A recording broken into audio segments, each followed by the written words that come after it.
My name is Jessica Manzella, and I am a third-year medical student with Ross University School of Medicine.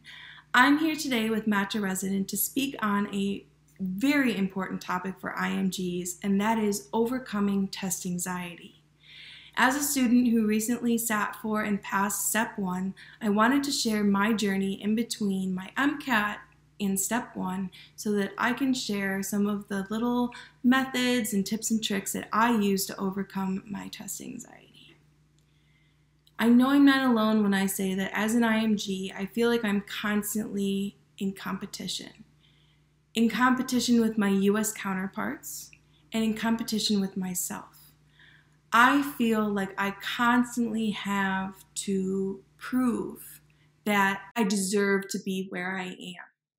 And this can sometimes be a positive mindset because it drives me to keep going, but it also can be a very detrimental mindset when it comes to test anxiety. When I sat for my MCAT, regardless of the hours and hours of preparation that I put in, I felt like I sat down that day and my nerves took over. And I kid you not, my score reflected the same. So when I got into medical school and I started studying for Step 1, I had to make a promise to myself that that moment was never going to happen again.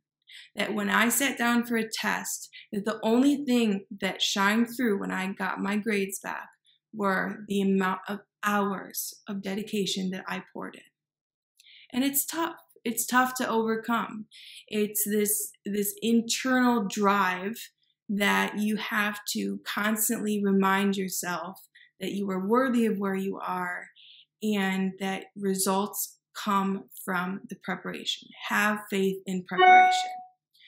So starting first semester of medical school, I approached every single one of my exams like I was about to sit for Step 1. And I know this sounds crazy, but I did. I wanted to make sure that I wasn't memorizing. Instead of memorizing just a bunch of random facts, I wanted to make sure that if I sat down with someone else, that I could teach the subject. And by teaching the subject and knowing every little detail in and out, I felt more comfortable on test day. I'm not going to lie and say that my test anxiety just went away after like the first 3 or 4 like good grades that I got in my medical school exams, because that's not at all true. It took me 2 years from the start of basic sciences to the end to really start to feel comfortable with having faith in my preparation and sitting down on test day and letting it all go. So first, I want to touch on test preparation. So one thing that I found very useful, and this was passed on from a tutor that I had first semester of medical school, and I like to pass this on to all of my students as well, is find your magic number. So I knew that in reviewing all the material for that upcoming exam, that I needed to review the material at least 5 times. If I saw every single concept 5 times and I could, like I said, teach it back, then I knew that I was ready to sit for that exam. And when I sat down for my mini, I would write it at the top of my little scratch sheet of paper and I would see that I did it. I had faith in my preparation and I walked into that test knowing that I did everything that I could to prepare for this exam. Okay? So 5 times. So your first pass through the material is not going to be a pretty one. You might not understand everything, but the goal is to get the general concept. Build a foundation for yourself. You need something solid in order to move up and forward with. So understanding the basic concepts and filling in the details as you go through each of your passes is important. Your first pass does not always include practice questions. If you don't understand the material fully, don't waste questions until you know that you have a solid grasp on what it is that you're learning, okay? Second pass through, you start to fill in more of the details. Third, same way. Maybe by the third pass, you're ready for practice questions. You feel confident enough that you know the material well enough to where you could work your way through a question, and if you got it right or wrong, understand why. And then fourth and fifth passes, those were once all of our lectures for that upcoming exam had been completed, and that was my final review, making sure that I had everything locked down that I needed to for that upcoming exam. So 5. 5 was my magic number. Okay, so that was the first step in overcoming test anxiety. The second was I needed to change my mindset. I don't know about you guys, but my stomach on test day is just in a knot. And I felt like every time I was about to go sit down and take an exam that I was going to burst into tears. And this may sound dramatic, and that's okay, but that was my experience with it all. I just had this fear that would just feel like it was bubbling up come test day. So I needed to meditate. And that means something different to every person. But for me, all I needed to do is when I sat down in that test room, I pulled up my software, I got everything ready on my computer, I had my scratch sheet of paper, and I just closed my eyes. I closed my eyes, I took a couple deep breaths, and I tried to just let everything go, repeating to myself, have faith in your preparation. And this was key because it helped to put me in a new mindset. Instead of starting the test scared, I was starting my test relaxed and confident. It's not going to happen on your first time, but once you get into this new routine, you will find that you can have more control over your emotions and how they affect you on test day. So talking a little bit more specifically on step 1, I felt like after my MCAT, my relationship with Prometric centers were like ruined. Like I would never be able to step foot in another Prometric center without just bursting into tears. And so for me, I needed to not only become a little bit more comfortable with the test format, but also the test location. Now with COVID, this was very difficult because I had planned, and you guys can do this, I had planned to take something called the Free 120, and those are a selection of questions that are administered or that are given each year by USMLE that are supposed to mimic the closest format possible to step 1. 120 questions. You can take the format online. And I wanted to take a test like this in a Prometric center. I wanted to simulate as best as I could what it would feel like to take around 2 blocks of questions in the center where I was going to be taking step 1. Unfortunately, with COVID, that wasn't possible. So I had to do my best to mimic this environment at home.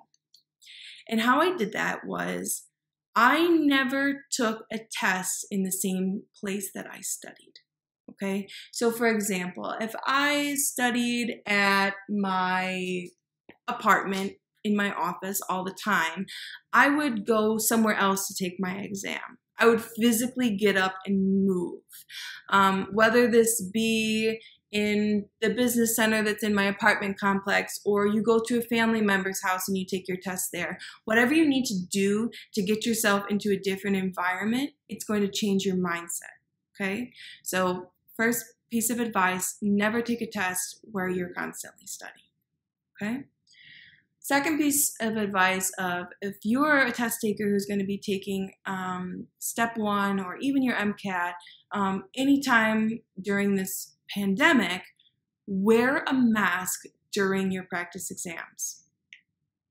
Sounds crazy, but I would sit indoors and wear my mask through every single one of my practice exams. I even would wear my mask sometimes when I would do UWorld blocks. And it's because I wanted to get used to what it felt like to wear a mask for that amount of time. With the new rules for the pandemic, you are not allowed to fidget with your mask or pull it below your nose. It needs to be completely covering. You cannot touch it the entire time, or they can flag you and remove you from the exam. It sounds extreme, but those are the rules right now. So I wanted to make sure that I felt comfortable, and I wanted to simulate what test day was going to feel like as close as I possibly could. So I wore a mask, and it made test day so much easier because that was one thing that I didn't have to worry about. Like, I knew that I could sit there for 7 to 8 hours with a mask on and I wouldn't feel uncomfortable. But it took a long time building up. And by just kind of picking away at those little extra things that don't have to pertain to the test material at all, by just kind of taking away those extra worries, I felt more relaxed sitting down for step one. Okay. Second thing is, while you're taking your practice exams, you're going to have scratch paper during your exam for step one, just like you did for your MCAT. So practice with your practice exams having scratch paper as well. Scratch paper and a pencil. Okay. And so I did this every single time. I made sure that I wasn't, having unnecessary interruptions, that I wasn't touching my phone, that I wasn't answering emails, that when I was taking my practice test, I was completely 100% dedicated to what I was doing and simulating the experience as much as possible. So between the mask and the scratch paper, limiting bathroom breaks or conversations with any other family members or friends who happen to be in the, close proximity, really helped me to kind of simulate that environment the best I could without actually being able to take a test in a prometric center. So that helped me a lot with test anxiety, and I hope that you guys can pull some of these little things from my discussion today and have them help you as well. But it's difficult. It's difficult to overcome and to feel confident with yourself enough to sit down and say, I've got this, and not let those internal emotions get the best of you. Thank you all for taking the time to view this video and to visit Match a Resident's YouTube page. I really appreciate all of you guys coming to join in. Make sure you like the video below, and you can also follow Match a Resident as well. You can find me on Instagram at Reinventing the Runway. I share all of my medical journeys through there, as well as some fun little tidbits about my personal life as well. I look forward to speaking with you all again, and thank you all for having me.